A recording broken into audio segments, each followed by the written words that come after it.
Vamos dar início ao nosso curso falando hoje sobre a primazia da Bíblia na interpretação do que Deus nos revelou no conhecimento da teologia. Quando a gente pensa em teologia, a teologia é o estudo que diz respeito a Deus, a sua revelação, que tem a ver com essa avaliação sistemática do sagrado. E quando a gente pensa em teologia, que a gente está falando de teologia cristã, porque você pode certamente pensar em teologia num sentido mais amplo. Então a pergunta é como é que os estudiosos fazem, a sua caminhada teológica. Você vê um livro, olha, Introdução à Teologia, Teologia Sistemática, Teologia do Antigo Testamento, Teologia do Novo Testamento, e aí a gente fica meio perdido, não fica? O que é isso? E às vezes você vai ler uma e vai ler a outra e fala, nossa, é tão diferente. Um conhecido meu uma vez foi falar sobre um texto do Apocalipse, ele nem percebeu que ele pegou dois enfoques completamente opostos, e quando ele leu um e leu o outro, ele falou, agora eu não entendo mais nada. Literalmente chegou o fim do mundo para ele, porque ele não conseguia entender o texto. Então, no nosso curso, quem mexeu no meu livro, ou seja, que tipo de interpretação, enfoque teológico específico eu recebi e que às vezes não permite que eu veja a Bíblia com tanta clareza, vamos tentar entender como é que funciona isso. Então vamos lá. Quando a gente fala na teologia e pensando na história da teologia, vamos entender aqui basicamente o que aconteceu. Jesus trouxe a salvação, anunciou o reino de Deus, ele morreu, ressuscitou e convocou os seus discípulos para a grande comissão de anunciar o evangelho a todas as pessoas, todos os povos, todas as criaturas. E aí, assim nasce a igreja primitiva. Então preste atenção, ela nasce primeiro no ambiente totalmente judaico, ali em Jerusalém, com Jesus e os discípulos na terra de Israel. Aí ela começa a crescer no mundo grego, a gente tinha lá o antigo Império Romano, e a parte oriental desse império falava grego, a parte ocidental falava latim.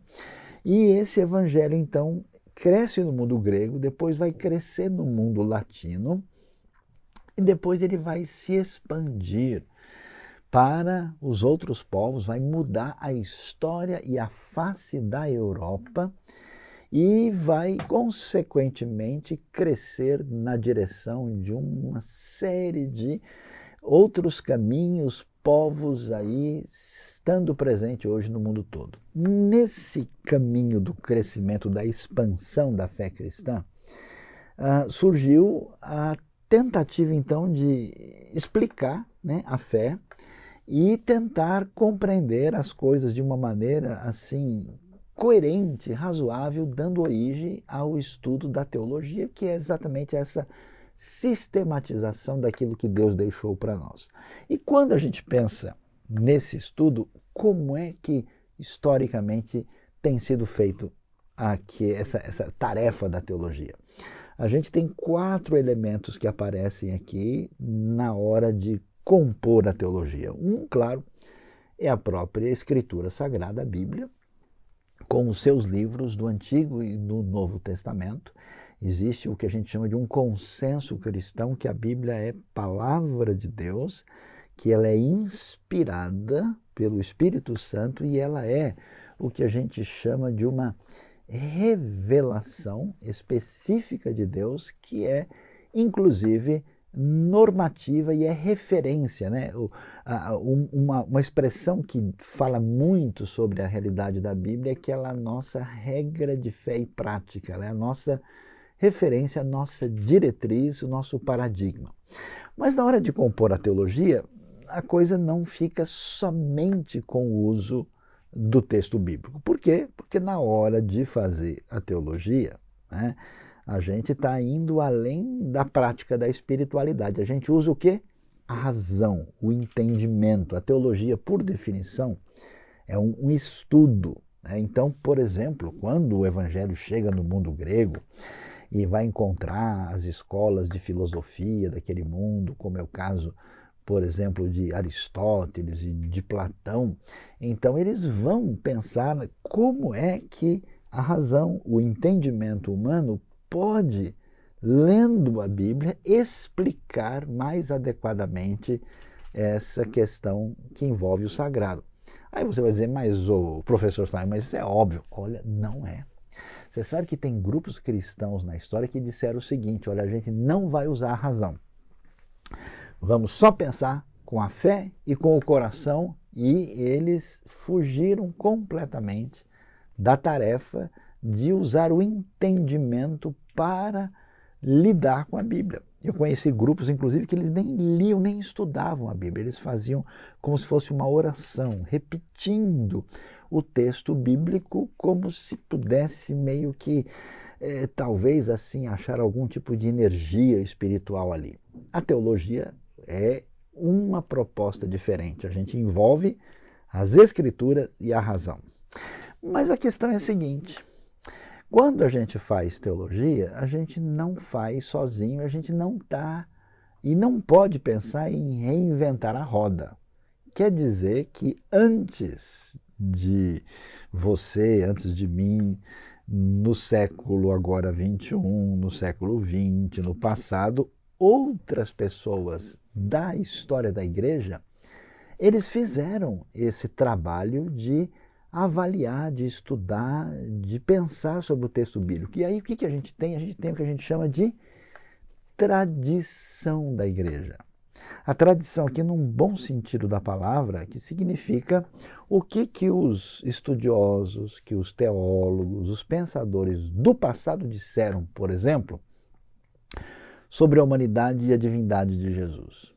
O que eles falaram, por exemplo, sobre o que é exatamente a infalibilidade da Bíblia Sagrada? O que eles refletiram sobre milagres? O que eles falaram sobre escatologia, sobre o final dos tempos? Então, os estudiosos da teologia, eles prestam atenção no texto bíblico, eles prestam atenção no que a razão é capaz de estudar e organizar isso, e eles prestam atenção ao que os estudiosos da história disseram. Então é comum, por exemplo, você pegar um livro de teologia e falar, olha, Agostinho disse isso, Jerônimo expressou a sua opinião, Tomás de Aquino afirmou isso, Lutero, Calvino, Wesley, e aí nós temos essa história de tradição que precisa ser considerada também se a gente quer fazer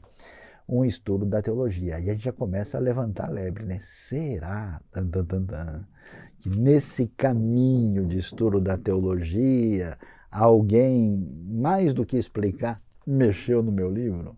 Mudou muita coisa, saiu por um caminho diferente, sofreu uma influência de uma certa época? Pois então, vamos lá.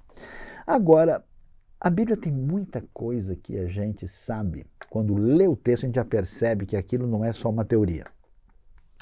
Aquilo envolve a vida prática da pessoa. Por isso, aqueles cristãos da história que levaram a Bíblia a sério, eles têm o relato das suas experiências. Experiência com Deus, experiência na oração, experiência na vida de comunhão com Deus e com a comunidade da fé.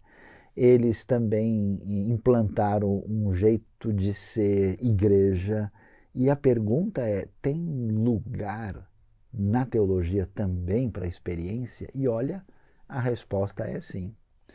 A gente tem, então, esses 4 elementos, e aqui a primeira coisa da qual você não pode esquecer. Como é que a gente faz teologia? A gente faz com as Escrituras Sagradas, a gente faz com o uso da razão, do entendimento, da coerência, a gente faz estudando a história da igreja e sabendo qual foi o papel da tradição, e a gente também leva em consideração a experiência. Então, nós precisamos agora tentar entender qual é o caminho que a gente precisa ter na nossa construção teológica. E como nós mencionamos no começo dessa nossa aula, a gente vê que parece que tem muitas diferentes teologias, muitas propostas. E a gente pergunta assim, por que será? Será que a palavra de Deus é confusa? Será que a gente parece que lê o texto e, em vez de entender o texto, já entende o que estava na nossa cabeça? Por que é e como é que a gente lida com essa tanta variação de pensamento sobre a fé, a revelação divina e a construção da teologia? E eu me lembro, recentemente, eu tive a oportunidade de conversar com gente no continente europeu e até mesmo no Japão, em outros lugares do mundo, e a pergunta que o pessoal fez foi exatamente essa: mas não é uma Bíblia só? Por que tem tanta ideia diferente? Vamos entender? Então, olha lá. Você viu que a gente tem os 4 elementos aqui, né? A gente tem a tradição, tem as escrituras, tem a razão e tem a experiência. Então veja só aí que a coisa parece como se alguém fosse preparar uma sopa, como alguém fosse preparar um prato bem feito, bem cozido. Vai depender de como a gente organiza os ingredientes. Então, por exemplo, eu conheço gente que faz até, vamos assim dizer, uma proposta teológica, mas uma proposta teológica principalmente, atenção, orientada pela experiência. Então tem gente assim que até lê a Bíblia, até valoriza a Bíblia, mas o que conduz mais especificamente o jeito da pessoa pensar, viver e agir é a sua experiência. Quer ver uma coisa interessante? Eu já vi pessoas atuando, por exemplo, num trabalho ministerial de mexer com exorcismo. Em vez dele olhar como é que a Bíblia lida com isso, a pessoa fala, mas na minha experiência é assim, eu fiz desse jeito e deu certo. E a pergunta é, será que o que dá certo está certo? Essa é a pergunta. Então, nesse caso, muita gente, olha, com bom coração, com boa vontade, com sinceridade, às vezes com pouco conhecimento, faz a coisa assim na experiência e age de maneira um pouco mais mística. Para explicar bem claro, a pessoa tenta trocar o pneu do carro enquanto ele está andando. E então ele vai fazendo, né? E grande parte da comunidade cristã no mundo, às vezes faz isso, com pouco conhecimento e com muita atitude de experiência. Já um outro grupo de pessoas vai por um caminho um tanto quanto diferente. Aí você vai entender, por exemplo, a gente já começa a explicar aqui, há um grupo de pessoas que dizem que o importante é a história da tradição.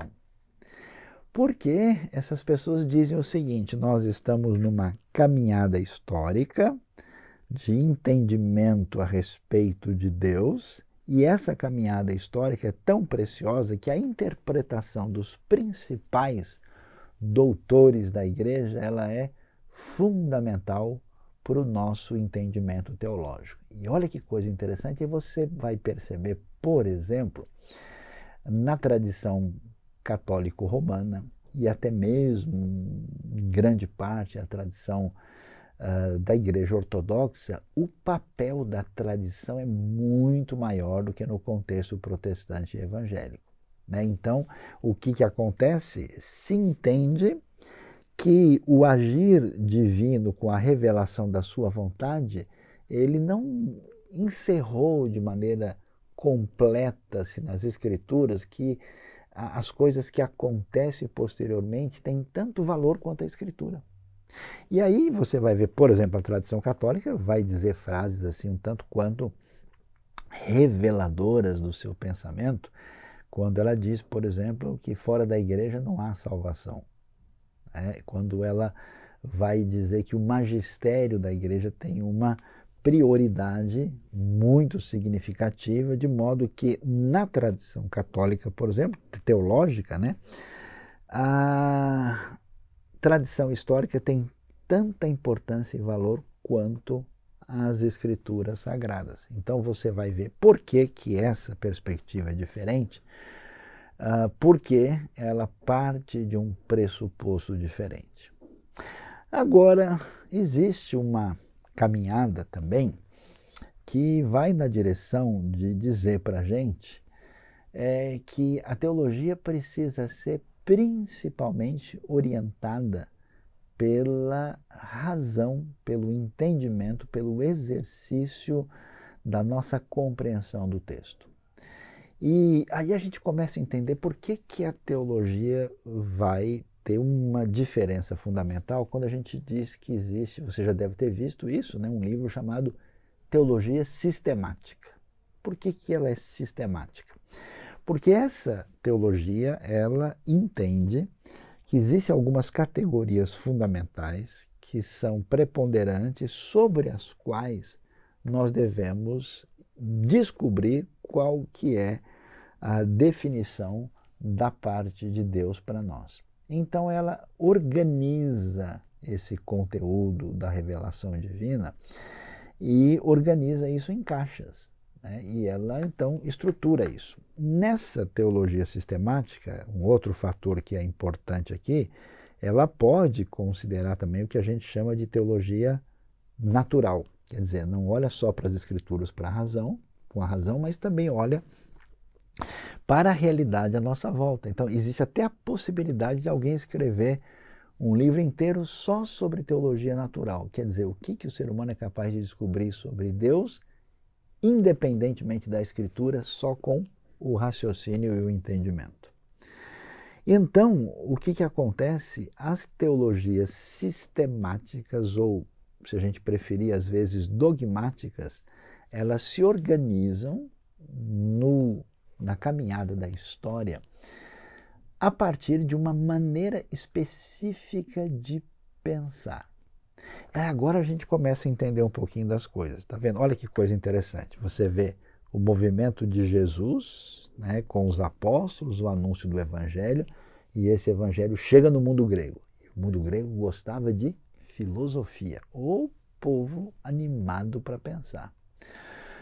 E aí eles pensaram o seguinte: será que o que a Bíblia diz não tem alguma semelhança com o que Aristóteles diz? Ou com o que o Platão diz? Ou com outro pensador? Aí eles fizeram uma aproximação e construíram uma teologia que tentou, vamos dizer, trazer respostas a respeito de várias questões que tinha a ver com aquela realidade. Por exemplo, Aristóteles também falava em Deus, mas o Deus dele é a mesma coisa do Deus que tem na Bíblia? Como é que é essa ligação? Qual que é a semelhança e a diferença? Então, na história da teologia cristã vão surgindo, vamos assim dizer, várias teologias sistemáticas, que geralmente são teologias que estão ligadas às perguntas e o jeito de raciocinar da época, quando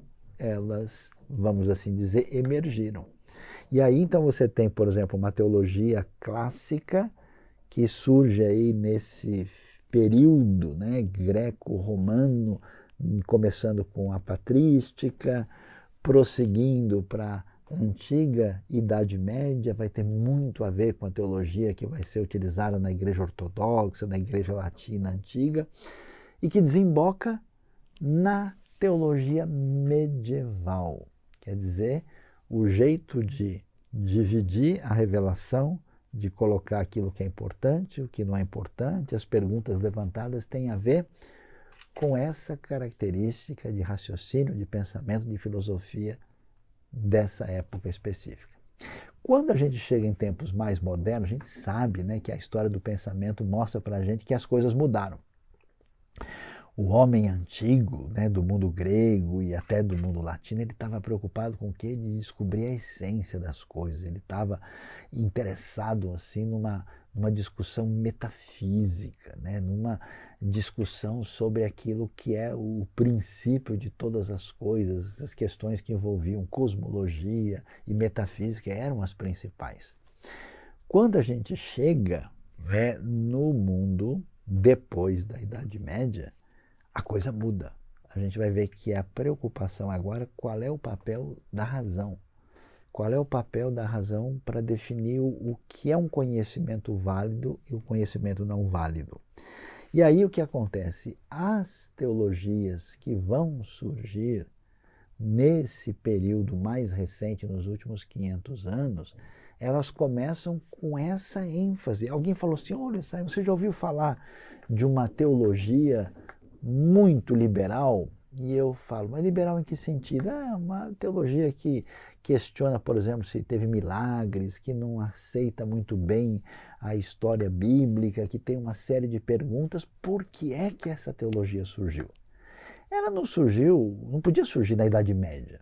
Ela não podia surgir lá no período antigo da patrística e do início, vamos dizer, da teologia cristã. Ela surge no ambiente europeu quando o pessoal fica muito racionalista. Quando ele tem um jeitão de imaginar que a razão, o raciocínio humano consegue responder todas as perguntas. E aí a coisa fica assim meio, vamos dizer assim, aprisionada por um jeito matemático de pensar.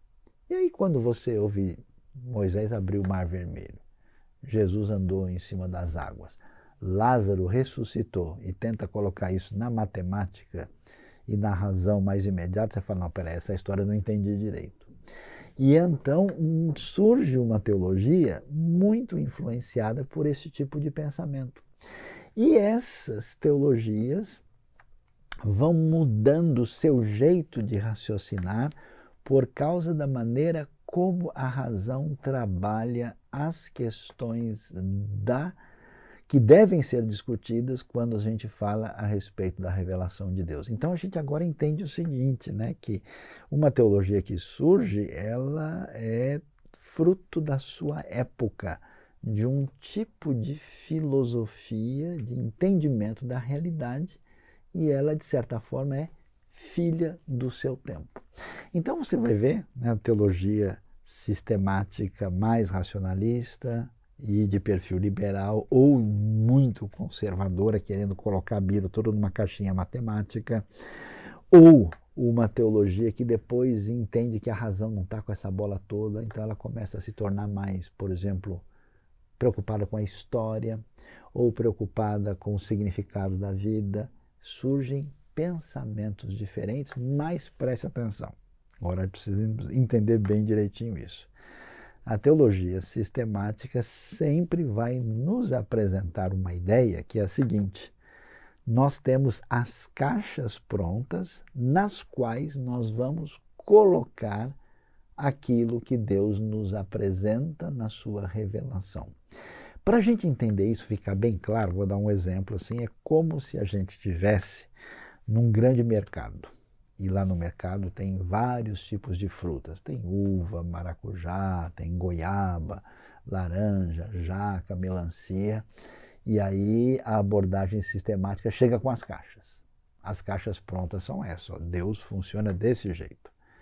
As perguntas importantes são essas. E a gente traz as frutas. Às vezes bate direitinho. Olha, essa caixa aqui ficou perfeita com as goiabas.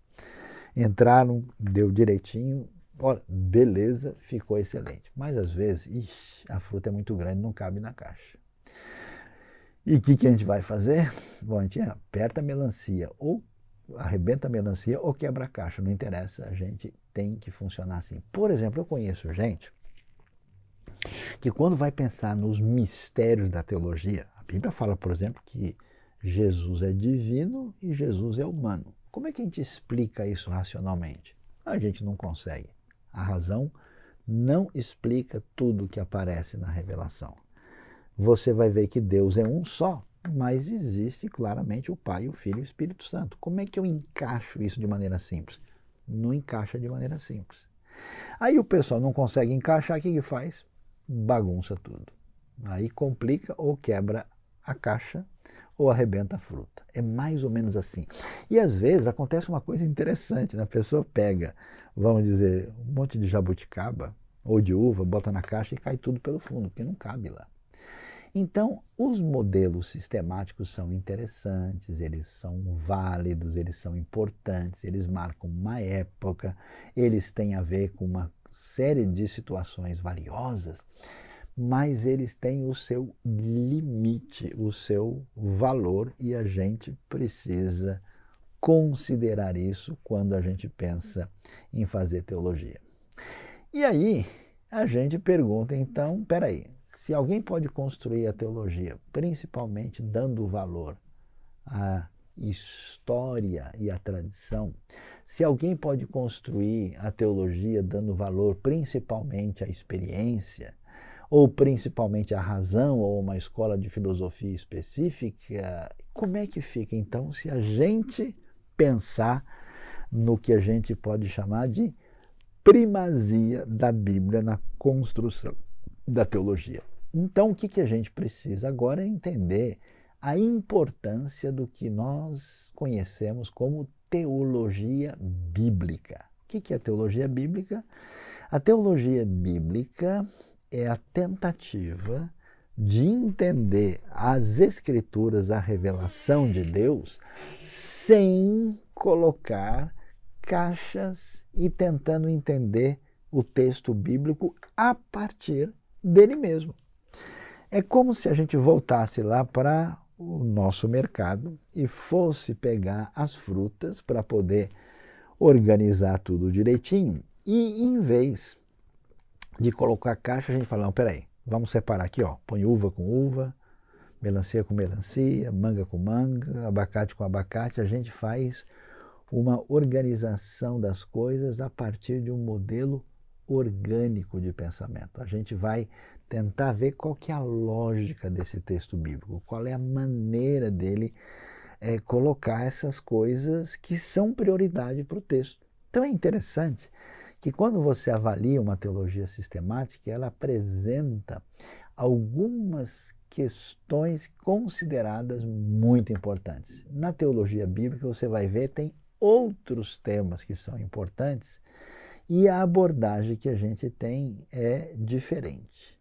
Não é igual, a gente vai ter exemplos claros disso para a gente poder entender a importância da Escritura. Então vamos agora pegar um pouquinho da história. Quando nós vemos o que aconteceu na história da cristandade, e há uma crise na igreja da cristandade no contexto medieval, né? Você sabe, os cristãos do Ocidente que falavam latim não se entenderam com os cristãos do Oriente que falavam grego.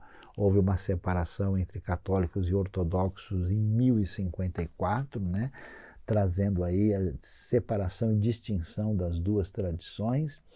E desde essa época, já no século XII, XIII, começaram vários movimentos em todo o contexto europeu, fazendo perguntas assim para querer saber se a proposta do ambiente da cristandade, especialmente ocidental, fazia sentido para as demandas, as perguntas e as necessidades da época, e vários desses movimentos acabaram se desenvolvendo na direção que culminou na famosa Reforma Protestante.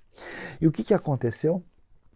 Na Reforma eles chegaram à seguinte conclusão: a gente precisa olhar de novo para o texto original.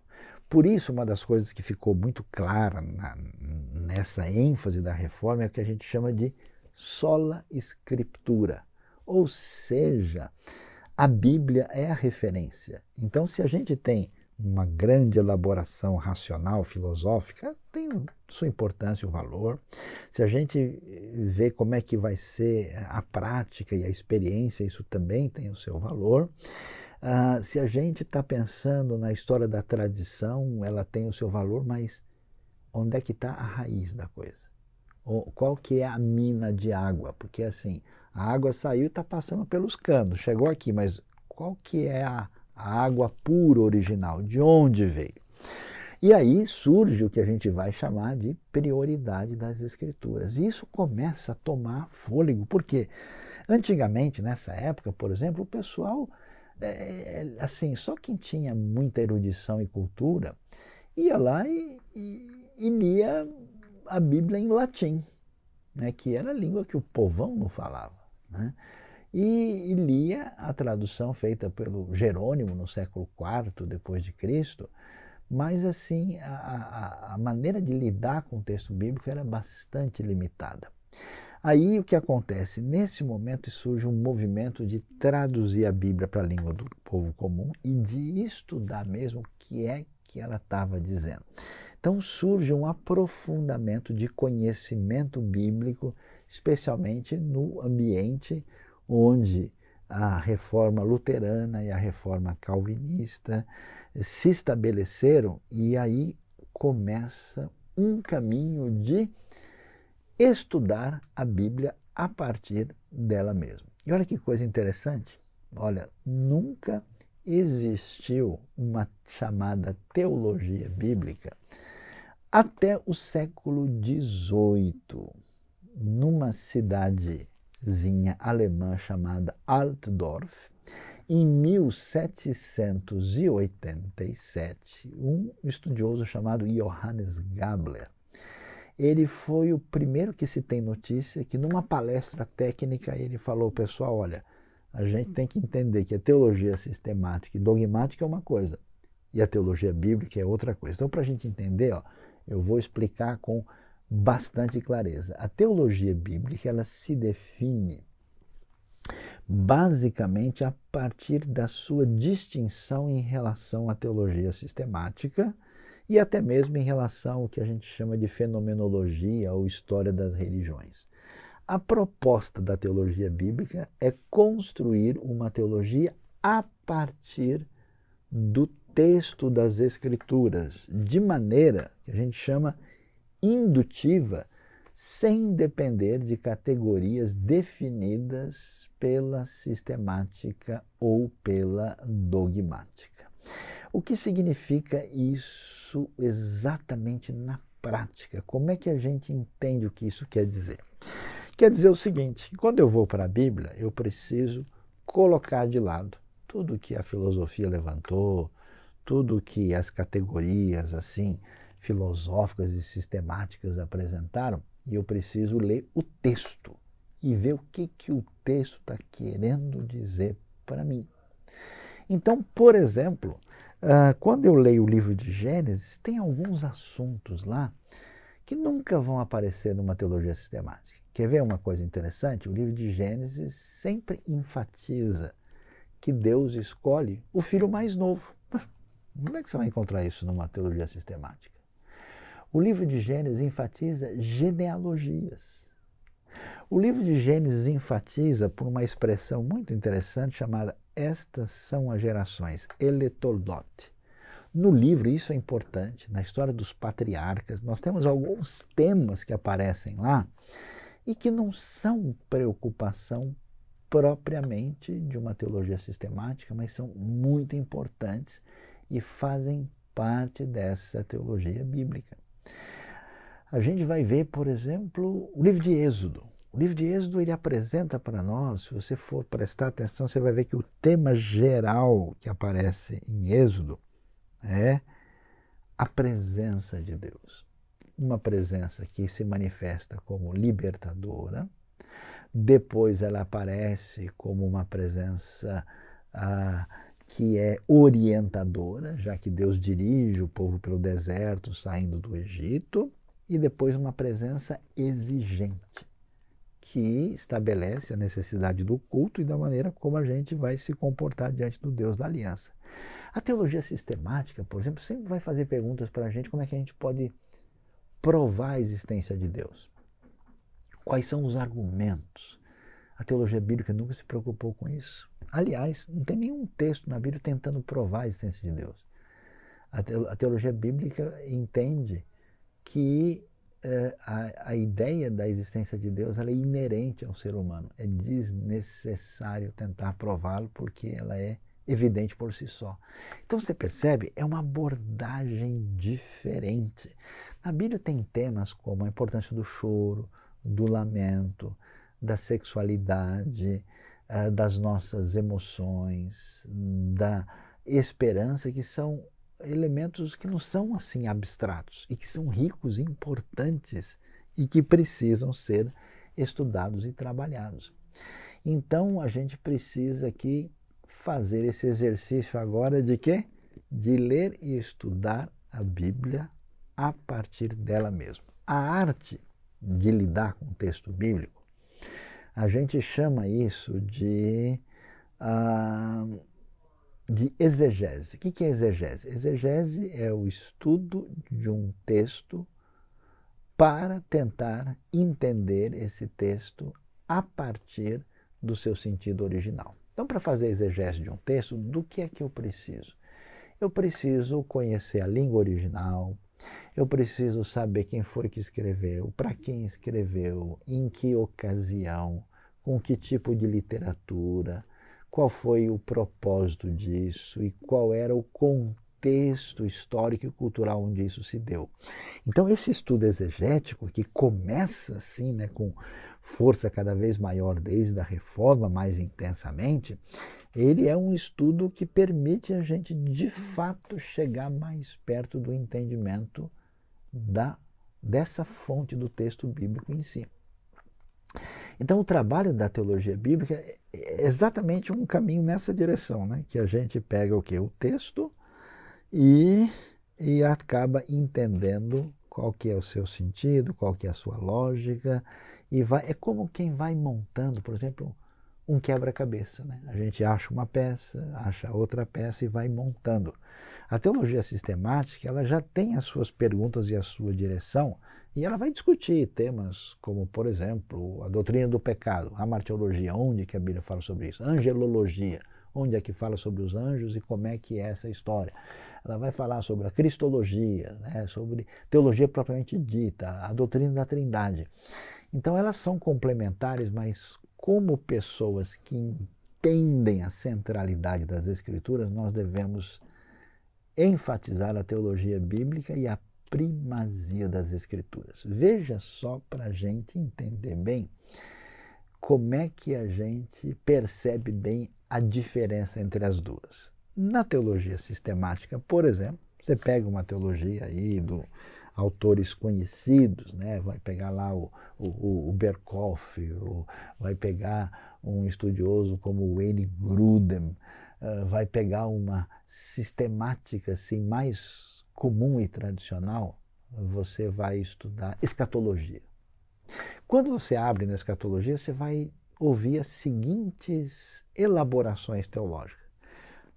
Existe o milênio, então tem um grupo de cristãos que é pré-milenista, o outro grupo é amilenista, o outro grupo é pós-milenista, e nessa questão dos milenistas existem aqueles que acham que a igreja passa pela tribulação, outros acham que não passa, então há o pré-tribulacionista, o mesotribulacionista e o pós-tribulacionista. Ou seja, essa vai ser a divisão. Mas quando você lê a Bíblia, na verdade, a palavra mesmo, milênio, nem aparece. Aparece em Apocalipse capítulo 20, aparece a referência a 1000 anos. E aí, no caminho da sistemática escatológica, o pessoal entendeu, olha, 1000 anos é importante e ele define as coisas e uma série de textos foram organizados em função desses 1000 anos. Mas não é a ênfase do texto. O texto bíblico vai numa outra direção. Quando a teologia bíblica lida com a questão escatológica, ela faz a seguinte colocação. O tema que você vai encontrar repetido, enfatizado, desde os evangelhos, chegando também ao livro de Atos e aparecendo até no Apocalipse, o tema é Reino de Deus.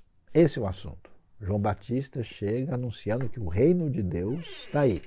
A gente vê que Jesus apresenta a chegada do reino de Deus. E o reino de Deus tem duas características. Esse reino já chegou, ele já está presente, ele está entre vocês, no meio de vocês, e ao mesmo tempo esse reino ainda virá futuramente.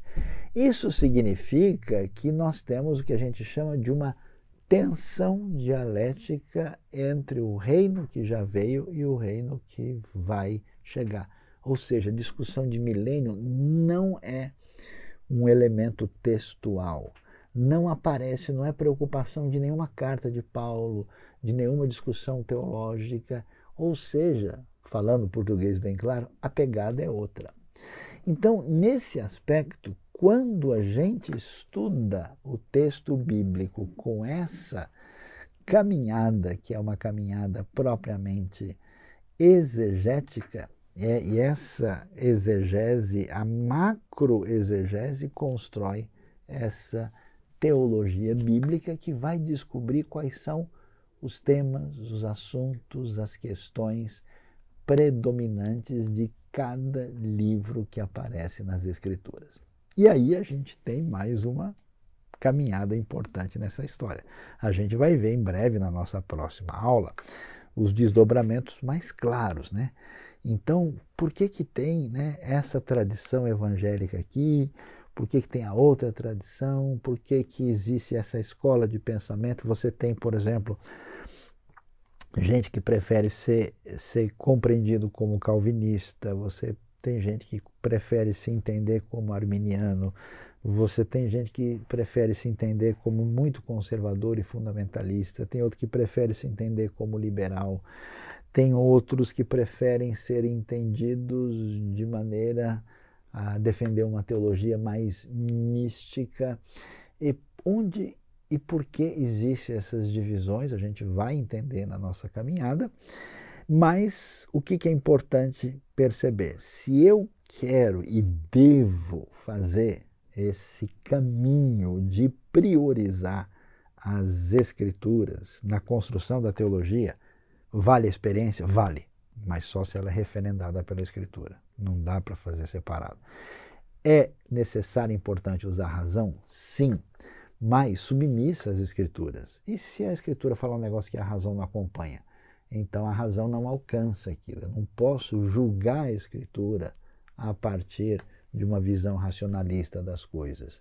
E se a tradição falar diferente? A Escritura está acima da tradição, né? O raciocínio complicado que muita gente desenvolveu é o seguinte: olha, como a Bíblia foi reconhecida pela igreja, a Bíblia é boa porque a igreja diz que ela é boa, então a igreja está acima da Bíblia. E aí a tradição passa a ter valor maior.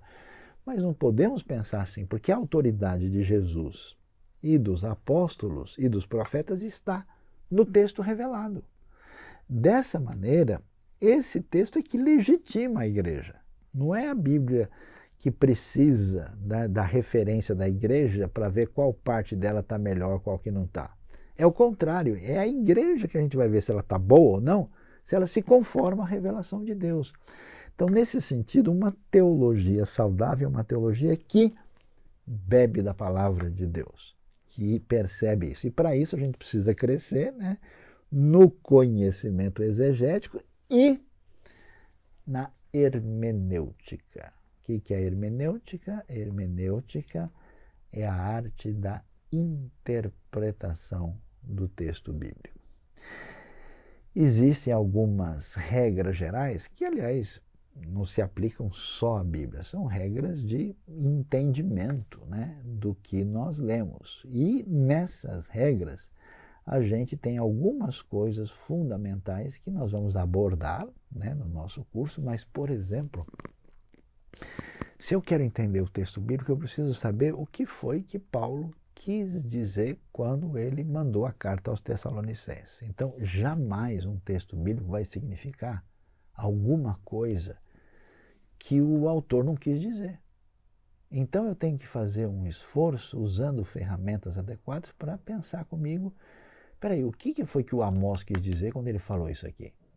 Para que ele estava falando? Então, nenhum texto bíblico tem um significado que não tenha nada a ver com a intenção original que nós temos da parte do autor. Isso quer dizer que, falando português bem claro, que a gente não tem o direito de viajar na maionese.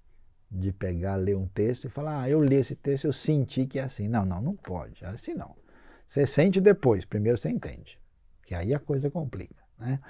A gente precisa entender que esse texto bíblico que está diante de mim, ele deve ser entendido de maneira normal e natural. Quando eu leio qualquer livro, eu tenho ali, mas aqui é a palavra de Deus, eu vou sentir a energia do texto. Não é assim. As palavras da Bíblia são palavras em hebraico, aramaico e grego. Para descobrir o sentido dela, eu não sinto a energia, eu tenho que olhar no dicionário, eu tenho que fazer a pesquisa. Então eu preciso saber o significado do texto a partir de um estudo fundamentado para, de fato, entender o que esse texto está querendo dizer. E aí eu preciso de todas essas ferramentas que me permitam entender esse texto adequadamente. Uma coisa muito clara é que, dependendo do tipo de literatura que eu tenho diante de mim, a gente sabe que a interpretação é diferente. Então, por exemplo, se a Bíblia está contando uma narrativa, Jesus, né, saiu e descia de Jerusalém para Jericó. O que quer dizer isso? Jesus quer dizer Jesus, Jerusalém quer dizer Jerusalém, e Jericó quer dizer Jericó. Não, Jericó significa as provações. Não, Jericó significa Jericó, é uma narrativa. Agora, é claro, se eu pego o Apocalipse, que diz, eu vi uma besta que saiu do mar, não é um Godzilla, não é um monstro. Não, a besta que saiu do mar é claramente, no texto, uma linguagem figurada. Então eu preciso conhecer diferentes tipos de literatura para entender o texto de maneira correta. E é claro que nenhum autor escreve um negócio para dizer uma coisa contra o que ele escreveu logo em seguida. Então imagina só, na Bíblia está cheia de contradições. Será? Ou você que não entendeu direito? Não, porque Tiago está dizendo lá em Tiago capítulo 2, 24, que nós somos justificados pela fé e pelas obras. E aí Paulo, lá em Romanos 3, 28, diz que é justificado somente pela fé, independentemente das obras. Então, quer dizer, eu não entendo mais nada. Um fala um negócio, outro fala outro. Calma, vai devagar. Não quer dizer que um está falando contra o outro. Quer dizer que o Tiago está dizendo para a gente que a gente é justificado pela fé que mostra obras concretas. Se a pessoa diz que creu e não tem nenhum sinal disso, essa fé é meio estranha.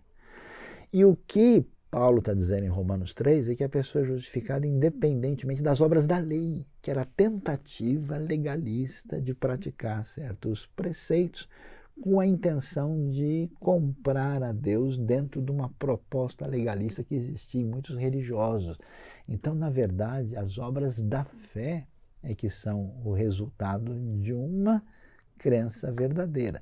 E aí, então, a gente percebe que a gente consegue entender qual é o encaixe do texto se a gente estudar com mais atenção e com mais compreensão o que o texto diz. E, finalmente, nessa aula, quero enfatizar só um aspecto mais interessante, é que a gente sabe que o texto bíblico ele se desenvolve numa caminhada histórica, né? O Apocalipse vem depois de Atos, né? E o Atos vem depois do Malaquias. O Malaquias vem depois dos Salmos, e os Salmos vêm depois de Gênesis. Então você tem que entender isso. Então na Bíblia você tem muitas ideias e orientações divinas que se definem num plano histórico, e o centro da Bíblia está na bendita pessoa de Cristo Jesus, nosso Senhor. Esse elemento é fundamental porque a pessoa precisa entender isso na sua compreensão do texto adequadamente. E se a gente tem duas passagens que parecem falar uma coisa um pouco diferente, eu preciso ver. É claro que uma passagem do Novo Testamento, de orientação para a igreja, ela tem precedência sobre uma passagem do Antigo Testamento, em que eu li e parece, né? Aqui Levítico está mandando a gente fazer sacrifício. Então eu vou, né, arrumar um novilho, levar para a igreja domingo, para a gente fazer o sacrifício, porque a palavra de Deus está orientando. Não!